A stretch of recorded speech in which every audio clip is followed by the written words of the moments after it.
T twenty world কাপের এই আসর থেকে কি অস্ট্রেলিয়া বাদ? জি হ্যাঁ, অনেকে আমরা এটা এখন কোনো ডাউট ছাড়াই বলতে পারি যে এক প্রকার অস্ট্রেলিয়া বাদই। তবে ওই যে সমীকরণ, হিসাব নিকাশ এগুলা রয়েছে। মূলত অস্ট্রেলিয়ান সাপোর্টাররা এসবে খুব একটা অভ্যস্ত না হলেও যারা বাংলাদেশি বা পাকিস্তানি সাপোর্টার তারা কিন্তু এটা অভ্যস্ত। কারণ আমরা কখনোই নিজের উপর ভর করে পরের রাউন্ডে যেতে পারি না। বিশেষ করে বাংলাদেশ পাকিস্তান। বাংলাদেশ তো এবারে ওয়ার্ল্ড কাপ খেলছে না। পাকিস্তান দেখেন না, নামিবিয়ার সাথে এখন তাদের জিততে হবে, নাহলে তারা আর পরের রাউন্ডে যেতে পারবে না। স্মুথলি আমাদের হয় না পরের রাউন্ডে যাওয়া আমাদের এই দুই দেশের।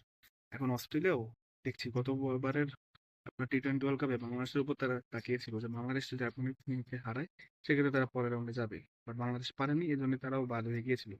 এবারও কিন্তু অস্ট্রেলিয়ার ওয়ার্ল্ড কাপ যাত্রা যদি কিন্তু যদি এটা হতো, যদি ওটা হয়, এর উপরই কিভাবে আমি তো আপনাদের পয়েন্ট টেবিলটা দেখাই। পয়েন্ট টেবিলে লক্ষ্য করলে আপনারা দেখতে পাবেন অস্ট্রেলিয়ার গ্রুপ বিতে এবং প্রতিটি গ্রুপে 5টি করে দল রয়েছে, অর্থাৎ 4টি করে ম্যাচ খেলবে। এর মধ্যে জিম্বাবুয়ে বাদে বাকি 4টা দল তাদের 3টি করে ম্যাচ খেলে ফেলেছে। এখন খেয়াল করলে দেখবেন শ্রীলঙ্কা 3টি ম্যাচের মধ্যে 3টি জিতেছে, অর্থাৎ তারা পরের রাউন্ডে চলে গিয়েছে, তারা কোয়ালিফাই করেছে।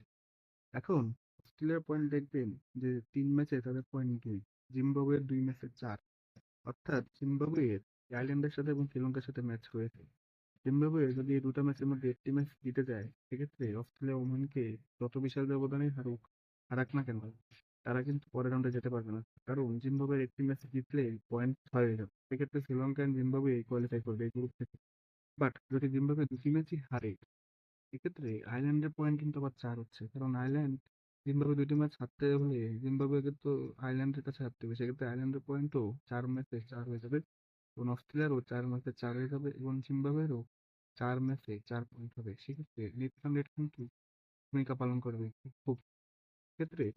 যদি আপনারা দেখেন জিম্বাবুয়ের নেট রান রেট বেশ ভালো, এছাড়াও আপনার অস্ট্রেলিয়া আয়ারল্যান্ডের নেট রান রেটের মধ্যে খুব একটা পার্থক্য নেই, তবে ওমানকে অস্ট্রেলিয়া কত ব্যবধানে হারায় এটাই দেখার বিষয়। এবং অস্ট্রেলিয়ার দোয়া করতে হবে যাতে জিম্বাবুয়ে পরের দুটি ম্যাচই হারে।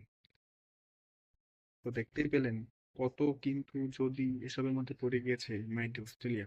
এখন অস্ট্রেলিয়া একটা জিনিসই দোয়া করতে পারে যে অ্যাটলিস্ট জিম্বাবুয়ে যেন পরে দুটি ম্যাচে হারে এবং অস্ট্রেলিয়া যেন ওমানকে বড় ব্যবধানে হারাতে পারে, যেটা অস্ট্রেলিয়ার কাছ থেকে আমরা আশা করতে পারি অ্যাটলিস্ট।